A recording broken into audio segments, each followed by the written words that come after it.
The following is a presentation of the Matt Talk Podcast Network.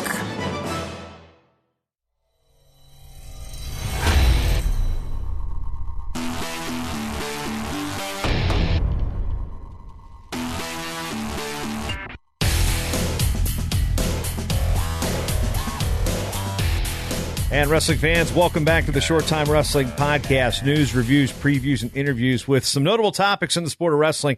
Today, our guest, the athletic director at the University of Arkansas Little Rock, or simply known to those down there as Little Rock, is Chasse Conque. The school has just announced, well, actually about a month ago, announced that you guys were going to be starting a Division I wrestling program down there at Little Rock. Before we get into that, I want to welcome you to the show, and thanks for taking the time out to talk to us about the new program in Arkansas. No, I appreciate it, Jason. Thanks for visiting with me today, and I look forward to talking about Little Rock wrestling.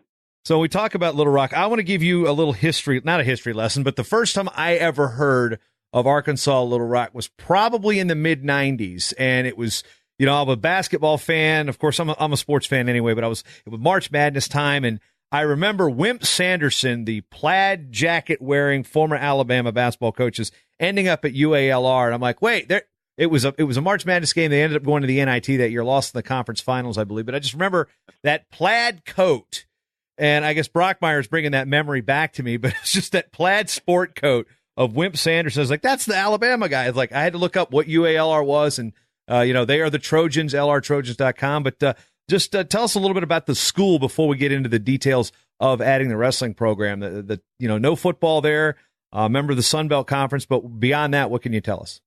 Yeah, well, go back to the piece of history you just you brought up. You know, the plaid jacket is still much talked about here in Little Rock, and those are some good years. On that team was Derek Fisher, who's one of our more notable alums. Derek was part of that team that went to the NIT, I believe, in I think that may have been 1996. But we have a strong tradition, in particular, a longer tradition of men's basketball. But women's basketball has been just incredible for our university in the last 10 years or so. We just experienced our 5th NCAA appearance. We have a legendary coach that won his 750th game this year. And we just started women's basketball back on our campus in '99. And so as we talk about a new program in wrestling, we've added some programs over the last 20 years that have really elevated the profile of our institution. We certainly think wrestling will help do that. But we sit here in the heart of the capital city. We're a metropolitan campus. We've got just under 12,000 students. We've got about 1,400 students that live on campus. But we're really lucky to be right here in the heart of the state and in a capital city that has so much to offer. We got a great fan base and a base of supporters. We've got an unbelievable venue to play basketball in, which will also serve as the home for our competitions in wrestling. We built this facility about 12 years ago. I think it cost us about $25 million. That was supported by a private gift. So a lot of great support here in the community. And I think as we begin to talk about wrestling, that also, too, has been supported heavily by a local donor here that's made this a reality. When we look at the identity that Little Rock has within the state, of course, the flagship institution, of course, is the University of Arkansas, the Razorbacks to those. But also when you look at football, it's in the Southeast, it's in the South.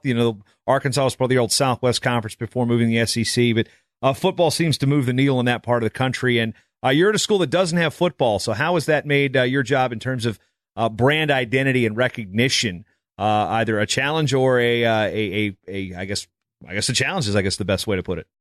Sure. In the South, football is king, and it's something our institution had when we were a 2-year school. We became a 4-year institution in the 50s, but we had great success as a junior college back when we were Little Rock Junior College. Actually won the JUCO National Championship and won the Junior Rose Bowl back in 1949. In Pasadena, which is a great part of our history. Football's been something that's been talked about as far as bringing it back to campus. We're actually in the midst of a football feasibility study right now. Our students, about a year and a half ago, gave a petition to the chancellor and myself with 1,000 signatures expressing their interest in exploring football. So we're going through that exercise right now. It doesn't take a rocket scientist to figure out the expense that comes with a Division I program like football. But we've really enjoyed the identity of building a basketball brand. We've got 14 sports here on campus, men's and women's basketball being the most notable. We've been a part of the Sun Belt Conference since 1992, and I've enjoyed some great success in that league. Certainly it's a challenge when you're trying to engage a community that thinks so much of the sport of football. But at the same time, come November, December, we've also shown that we can be a great option, for other sports, and in particular basketball. And so we've really been able to strengthen our brand around those programs. Like you said, we're simply called Little Rock now. We thought the rebranding to Little Rock's team and Little Rock Trojans, it was something that was important for us to engage the community. And so while it's been maybe a challenge, I think we've also been able to spread our wealth and our resources and really invest in some of our other programs that get the limelight without having football. So officially the school's still known as the University of Arkansas Little Rock, but in terms of its brand recognition and I guess athletic branding marks, it's simply Little Rock, as maybe by comparison how the University of Tennessee Chattanooga likes to be referred to as simply Chattanooga. Yes, absolutely. And it was something, as we're proud to be part of the capital city and in such a strong metro area, we want to align ourselves. And you mentioned it earlier. You had to look up UALR back in the 90s when you were watching our teams have that success. And so we wanted to crispen our national and regional identity, but also make a connection back with our city. And even though you may not be a UA Little Rock graduate or have any affiliation with the university, you certainly can support local and support Little Rock's team. And we've really seen that new brand over the last 3 years help elevate our program right here in our city. You had alluded to the basically the benefactor, a sponsor, a guy that's been really pushing the sport of wrestling down there. His name is Greg Hatcher, and he's been involved in pretty much starting high school wrestling down there with the Arkansas Activities Association, with hundreds of high schools now where there was not before. I mean, you grew up in Arkansas. You'd talked about before we started, your dad had a football coaching background at the University of Central Arkansas. So when you're growing up in a state that doesn't have high school wrestling, how does wrestling really put itself on your radar as an administrator to be like, this is okay, Greg, this is a legitimate opportunity that our school's going to look at? Yeah, and I think it starts with Greg Hatcher, and you got to know Greg. Greg's an unbelievable person. He's a very successful businessman, has a top-notch insurance agency here in Little Rock, and has really become part of the fabric of this city and state. And when Greg puts his mind to something, he gets it done, and he's a sports enthusiast. He's a youth sports enthusiast. And so over the last 10 years, what he's done in the high school ranks, going from no programs to nearly 200 high school programs that compete across the state of Arkansas, it's really incredible. And where it's become even more real for our institution is that we've hosted the Arkansas state championships in wrestling over the last 9-10 years here in our building. And so where our wrestling program will compete, we've been hosting the high school championships, for some time. And then each year it just continues to get bigger and bigger. And the crowds that we're drawing, the communities, it's every corner of the state that's represented. And I think this past year we had some 5,000 or 6,000 come through our building over 2.5 days to watch those championships. And so it's moments like that. It's watching the sport grow in our own state. It's watching the high schools benefit, from the energy, the involvement that these kids have. So it's made it very real for us. And Greg has had this dream of starting wrestling at the Division I level, and in particular in his backyard at Little Rock for some time. And he and I have been talking about it, ever since I became the athletic director here at Little Rock. But as conversations have gotten more serious, as we really looked at how can we make this not just a program at this level, but make it a successful program, you get excited when you talk to a guy like Greg. And I think our institution's commitment to doing this has gotten Greg excited. And that's what's led to such a significant gift to make this a reality. Looking at, his fingerprints being all over the state of wrestling from the youth level and the club level. I mean, Mighty Bluebird's been kind of instrumental in the youth level wrestling there. And Pat Smith, of course, the most talked about name in terms of wrestling before some guy named Sanderson showed up when Pat Smith won the first to win 4 national titles. And then you've got Ouachita Baptist in Division II, a slew of NAIA programs. You've also got Division III, Leroy Gardner at University of the Ozarks. So there's a lot of college wrestling that's been popping up. And how much did you pay attention to what the other schools were doing, not just from a success standpoint, but maybe from, this is a situation where it can also bring in new athletes, new enrollment to the school. So what schools kind of were you looking at within the state that say, this is a good blueprint to follow? Yeah, all of them. And I think it's really impressive at all those various levels of what those programs have been able to do. And certainly Greg's had a a big role in every one of them. What made us a little unique is the fact that we're a public institution. And so there was, it's a little bit different, with the private model versus the public model. And so, working with Greg, working with our administration, certainly you can't deny the fact that there's going to be an enrollment impact. When you're talking about a school of 12,000, what is, 60 new student athletes? Well, those 60 new student athletes that we're going to pick up from the addition of wrestling and then also the investment in some of our other female sports, we've got a great cohort of student athletes. They're high achieving in the classroom. They had right now we're carrying a cumulative GPA of a 3.3, which is a department record. So it's not just new students. It's a great cohort of very good students. And so as we talked to our administration about the growth of this sport and the potential to bring it to Little Rock, we didn't have to sell it very hard. And of course, you can look down the road at some of these other programs that have been started at the college level to see that it works. And so we're excited to get this thing going here in 2019. Presbyterian announced earlier this year they were going to be adding a men's and women's component to their athletic department, hired Mark Cody to be the head of that program. Presbyterian, a small private college in South Carolina, but we're adding Division I programs. And did you have any discussions with Danny Sterling after they announced that Presbyterian was going to be adding wrestling at the Division I level? I did, and Danny was very helpful. We had a conversation a few months back as we were getting more serious about this, and seeing how they're going to approach it. And it gave some comfort. You're having another Division I institution, start a program about the same time that we were looking at doing it. So, he certainly was helpful. And when you're at a smaller campus like that, the impact that their investment in athletics is going to make in their overall enrollment is going to be significant. And I think that's extremely smart as we all compete for students. But to use athletics for an enrollment management strategy, I think is very important. And as you look at cuts across the country, to different sport programs, there's a different way you can look at it. And I think that's how Presbyterian's looking at it. I think that's how we're looking at it here at Little Rock. Sometimes when you're faced with those challenges, it's hard to do. You have to find the resources, but it's also time to kind of put the foot on the pedal and accelerate, because you can recruit and attract students that otherwise maybe your institution would miss out on, and you can do that through athletics. And to further illustrate that point, you had talked about there's been some surveys floating around about football, but financially, what made wrestling kind of the first jumping off point? It's like, okay, we're going to add men's programs, which is we're seeing at the Division II, the Division III, the NAIA level, but a Division I team, Division I sport, adding a men's program. What makes financial sense for this from a department, but also the university, kind of to illustrate that enrollment point? Well, you look at the 60. If you just look at the 60 student athletes, I think something that will be important to our university that we want to explore is a club sport in wrestling, and looking at expanding possibly our footprint on the club side. And so if we invest in those different areas, it grows from 60 to 100 to 125.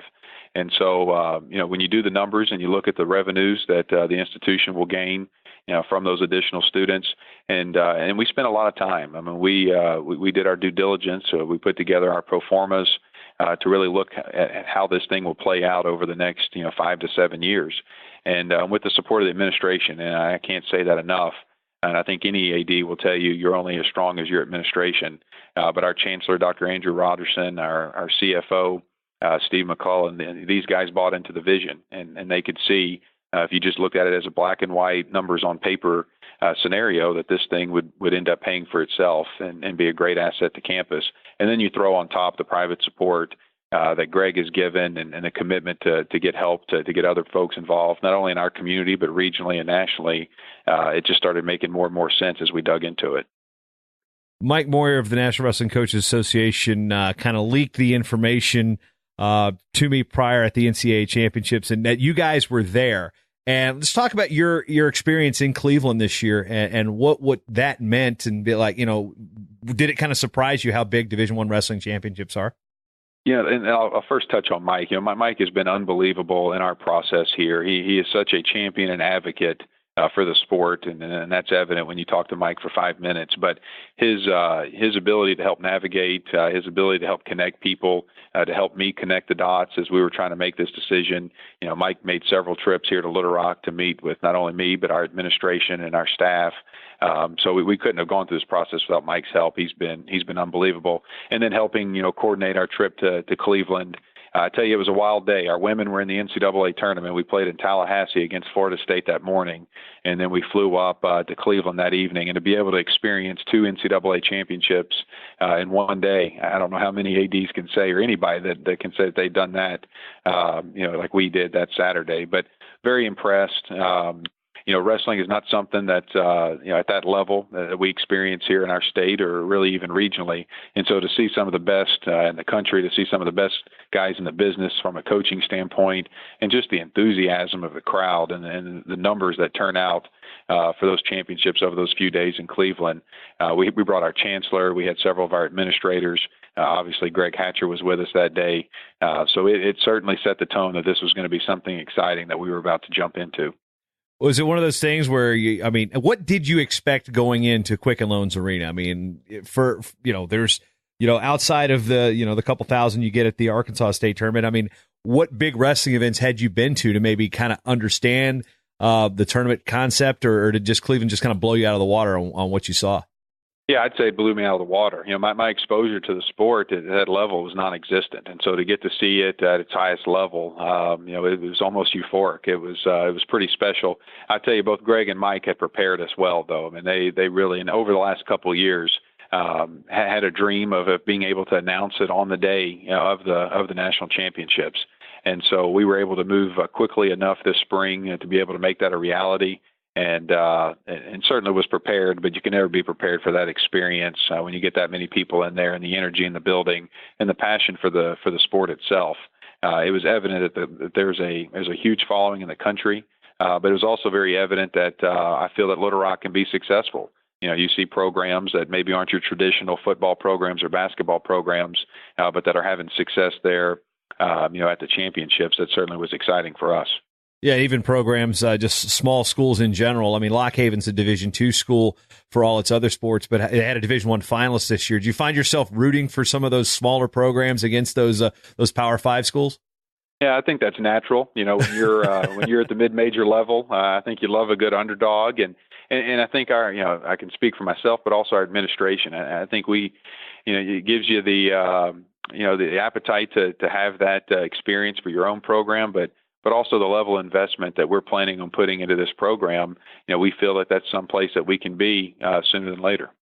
One thing that you guys have also been pretty aggressive with off the get-go is the social media concept. You went from not having a Little Rock Wrestling Twitter account to what is it now the top account in terms of followers already at Little Rock? No, it is. It hadn't quite passed our athletics account, but our assistant AD for communications, Rand Champion, has done a good job, but has also had a little fun with it, and I think it's things like this that have just surprised us so much. He sent me some stats earlier this morning, and the number of impressions that we've had, the outreach we've had from other programs across the country, endorsing our decision, from some of the biggest in the business. It's been really neat to see, and it's also been a lot of fun to play with as a department.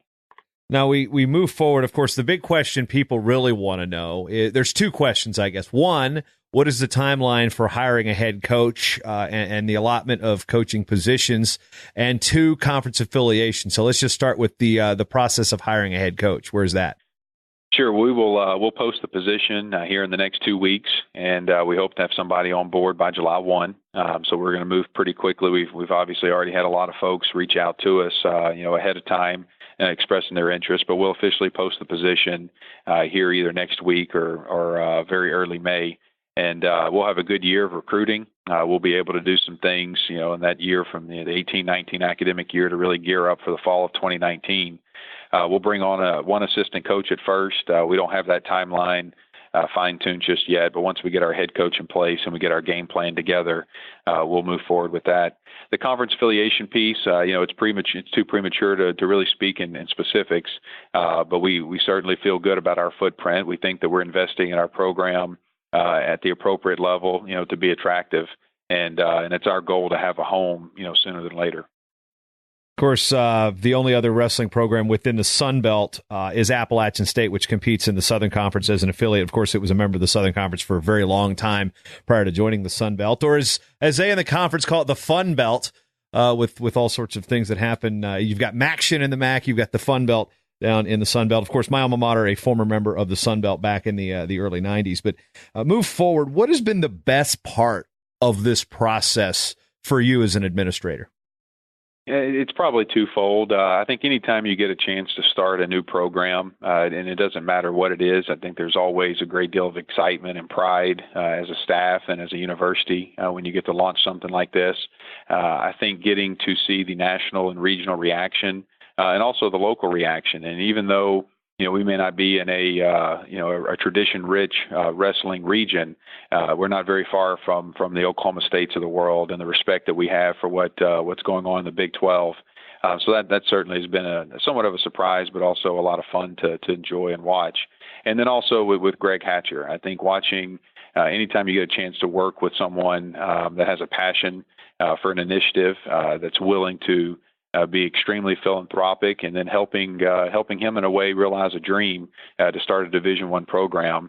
It's brought a great deal of joy, and I can't say enough about Greg Hatcher and his commitment, tenacious and certainly persistent in wanting us to do this here at Little Rock. But he was also very patient with us, and so I'm so appreciative of Greg and watching him be a part of this process and really be a huge part of this process has been certainly very fulfilling. When you look at what this means, what this and Presbyterian mean to the Division I athletics landscape, and you at your age, for those wondering, you're 34. I'm actually older than you, which is, again, we were talking prior to the call that you realize that you're getting old when you're older than NFL players, and now it's like I'm older than AD, so now I'm feeling old. But if you saw my receding hairline, I'd probably make you feel pretty good. There's a reason I'm starting wrestling hat a day here soon too. I did a year of wrestling shirt a day, although I did extend it today because as I said before, again, I'm wearing one of my 2 Little Rock wrestling shirts. Which if you're out there wanting to buy one, lrtrojans.com, check out the apparel store. You can actually design your own. I'm actually wearing the 3/4 sleeve baseball looking shirt with Little Rock Wrestling, the word mark on it. So nice. It's comfortable, it's rocking, and it looks good. I'll be able to rock this anywhere. But looking at, again, your position as an AD at 34 years old, and it's not an old guard type of position anymore. You're seeing a lot of changes within that position. Even the titles are changing. Some of them are talking about being the vice president of athletics or different titles. And how important do you think it is for Presbyterian and Little Rock to really be successful, to maybe change the perception that you cannot add a men's sport in this day and age at the Division I level? Yeah, and that's something that Mike Moyer and I have talked a lot about. And I think no matter the sport, whether it's football or if it's gymnastics or if it's wrestling, when you have a chance to make a splash and to bring a sport back or to bring a new sport to campus, you got the community pulling for you. And I think that's what we have really felt over the last 6 to 8 weeks is really the country pulling for Little Rock. And I'm sure Presbyterian is feeling the same love to be successful and to be a model and to help those that are advocates for the sport, to be able to sit down and say, hey, call Danny Sterling at Presbyterian. Hey, call Chasse Conque at Little Rock. And, we're 2 totally different institutions. But both of us have found a way to get this done, to make it work, and really to enhance not just the athletics department, but the university. And so we take a lot of pride in being one of the new programs. We feel a sense of responsibility to do it the right way, to invest in it the right way, to be strategic, and certainly lean on others to help guide us through this process.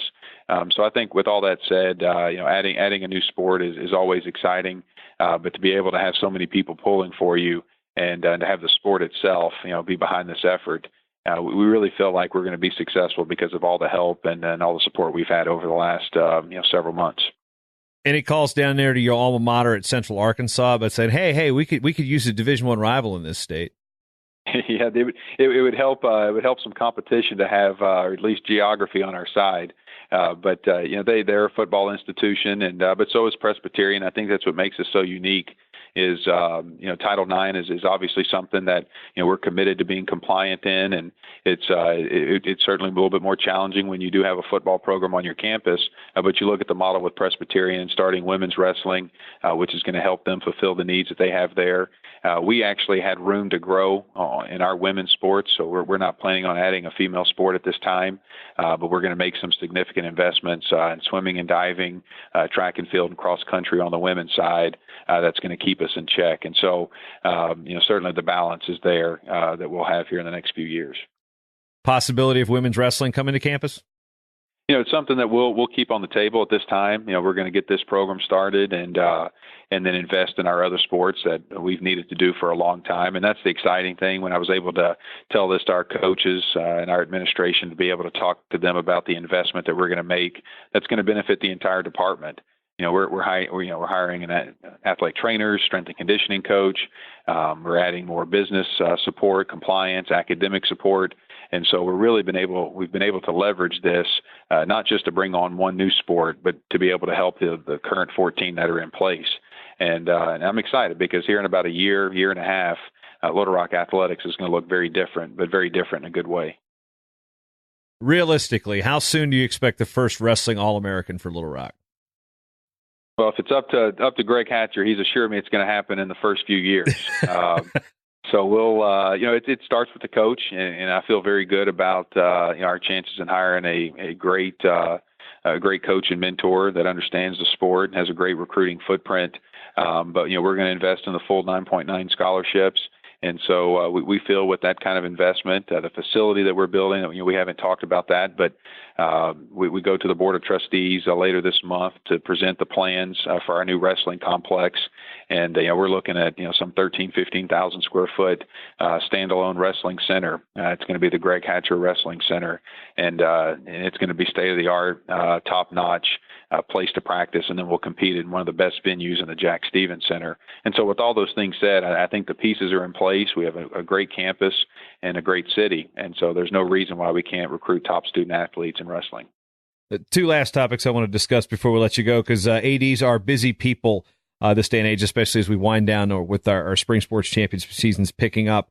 And one is, how can you build, a fan base where there is no wrestling alumni, and the wrestling community is very young in that state. So how are you and Greg Hatcher and the existing college programs and coaches and administrators within the state on the wrestling side trying to help rally support so that there's going to be people in the stands for a sport that really has zero roots within the state of Arkansas?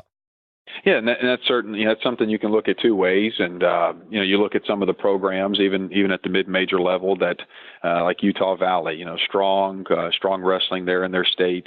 And we don't have that to pull from right now, but you have to start somewhere. And what we do have are 200 high school wrestling programs and their coaches that are very excited about this.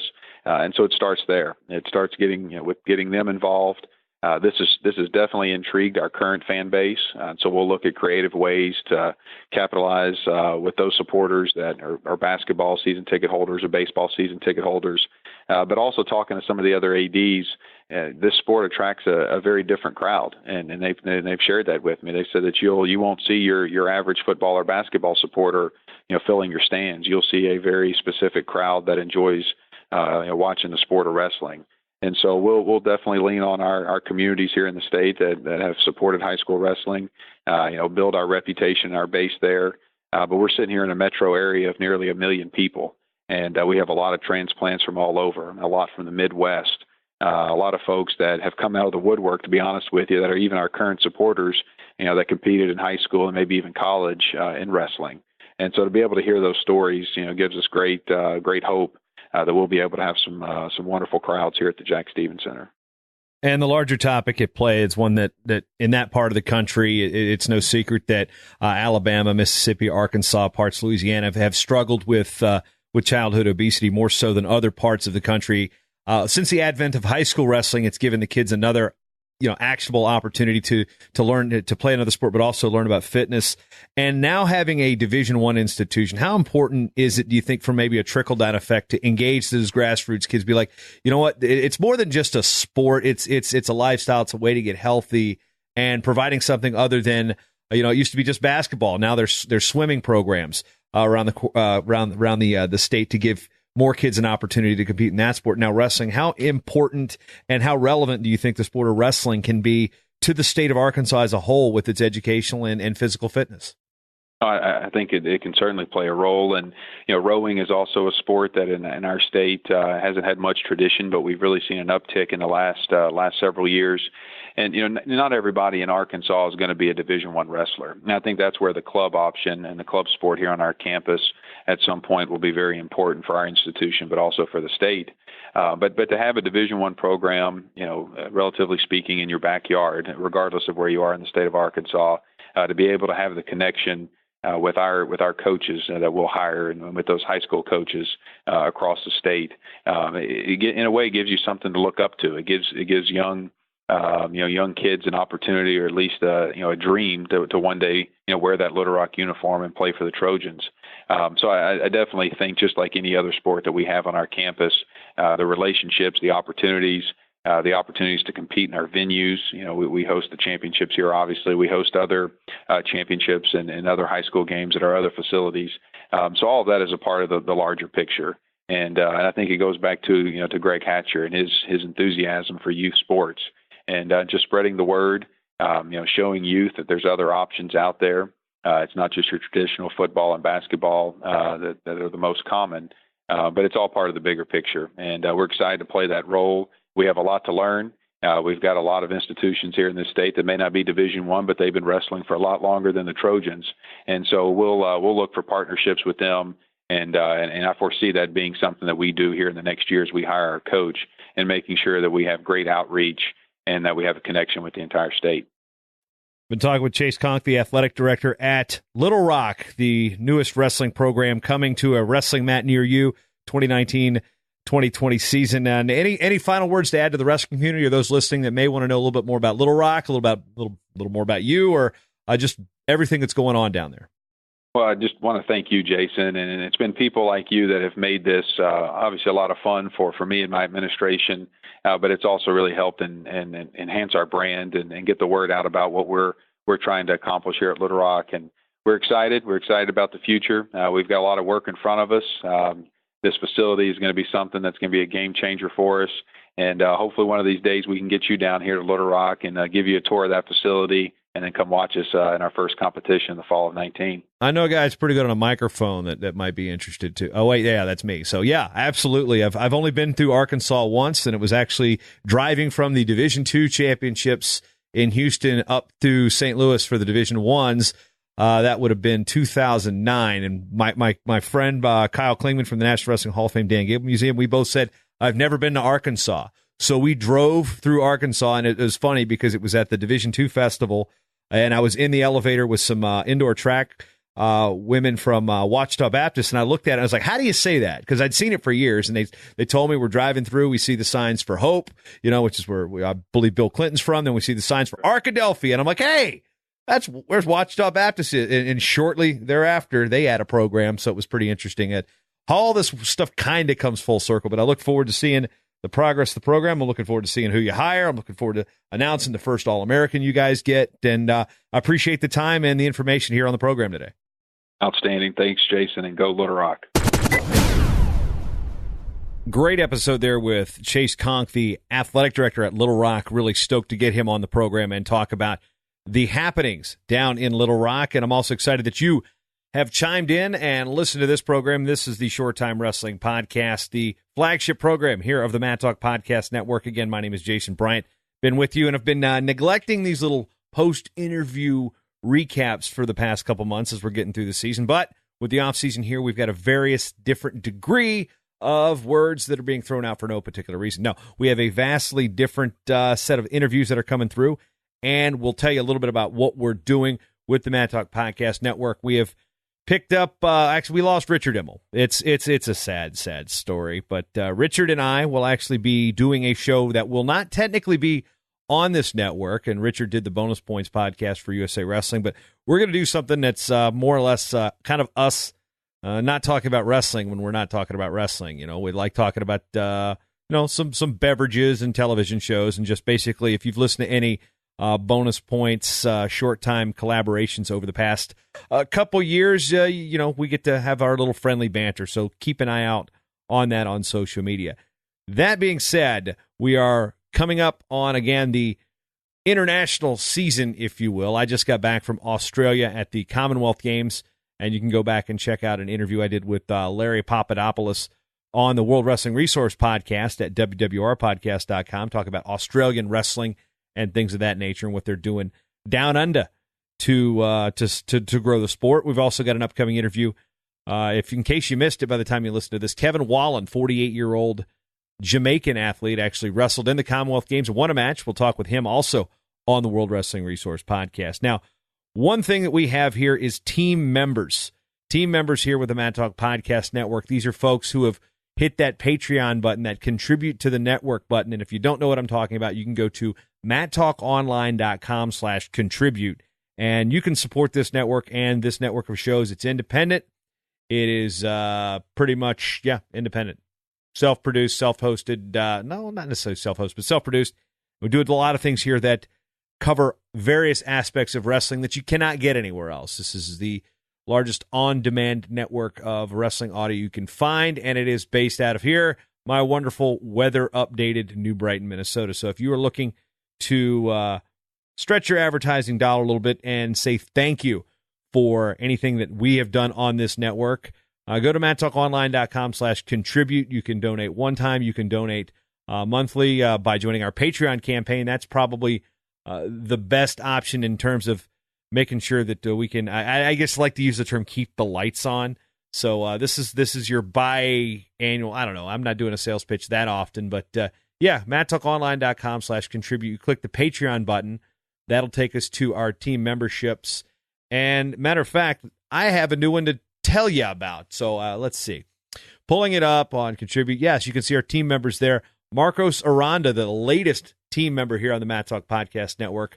You can see that growing list of people. And, if you've donated once, you're a contributor. If you've continued to donate through Patreon, you're a team member. Even if you've no longer opted to continue your support of the network, at least financially, you're once a team member, always a team member. So, if you feel the need to throw some dimes, quarters, maybe some folding Federal Reserve notes into that tip jar that is Patreon, click that Patreon link, matttalkonline.com/join the team. That's a direct link there. Get some cool stuff out of it. We got some new shipments of compound gear going to come in this summer. Get those mailed out for those of you that have joined within the last calendar year. But again, that's how we keep things funded here. You don't hear a whole lot of advertising, and the advertising here at the end of this show is for Cliff Fretwell and his crew at Compound Clothing. That is an in-kind. They help me with my gear, and you guys out there, your team members, you help with the funding. So that's all I've got for you now. Thank you for, I need to get back to that too. Thank you for spending your time with me. Yeah. Let's do that again. Thank you for spending your time with me, because you've always got time for a short time. Now here comes the bumper music and stuff. Yeah, I'm going to start doing this again. The Short Time Wrestling Podcast is proudly outfitted by Compound Clothing. Shirts, singlets, custom gear orders, everything you need. Call up Cliff and the crew at cmpteamwear.com. First time listening? Well, you can change that by going to matttalkonline.com/get-short-time to subscribe on Apple Podcasts or listen on your favorite podcatcher at matttalkonline.com/listen. This show is part of the Matt Talk Podcast Network. For more wrestling podcasts, head over to matttalkonline.com.